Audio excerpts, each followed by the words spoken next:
Ito, ang sabay-sabay nating paghimpil sa Radyo High School. Ito,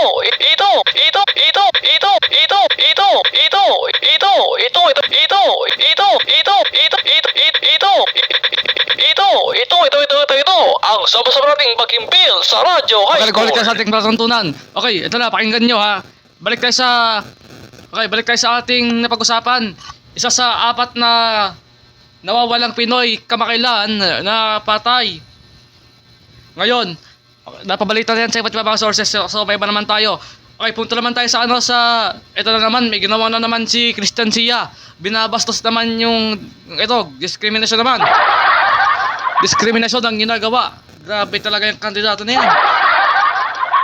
Okay, ito sa kanyang kampanya, pangalawang beses ng pambabastos ito. Grabe talaga itong kandidato na ito.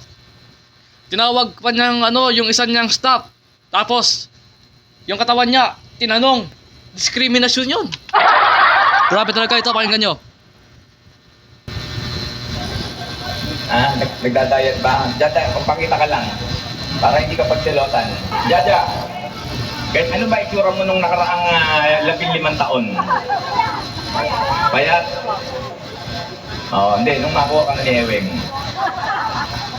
Mataba ka na. Ano daw? Nagdadayat ba? Jaja, magpakita ka lang. Para hindi ka pagsilotan. Jaja, ano ba itsura mo nung nakaraang 15 taon? Payat? Hindi. Nung makuha ka na ni Ewing.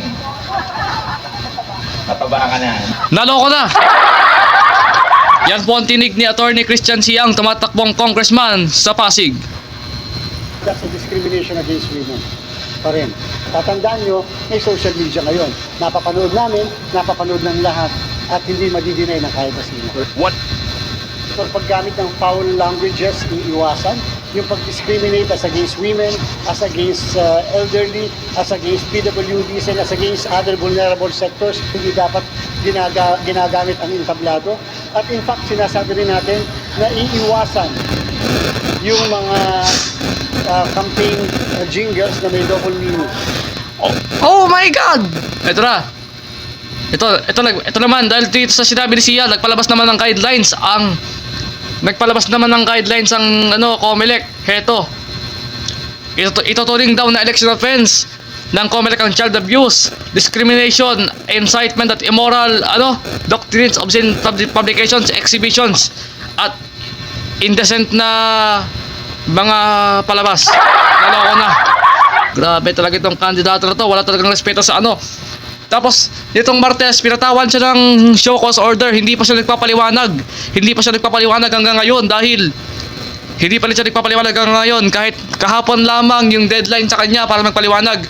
Nung unang pagpapaliwanag sa kanya, hindi siya sumipot. Ngayon naman, hindi pa rin siya sumipot. Naloko lang talaga.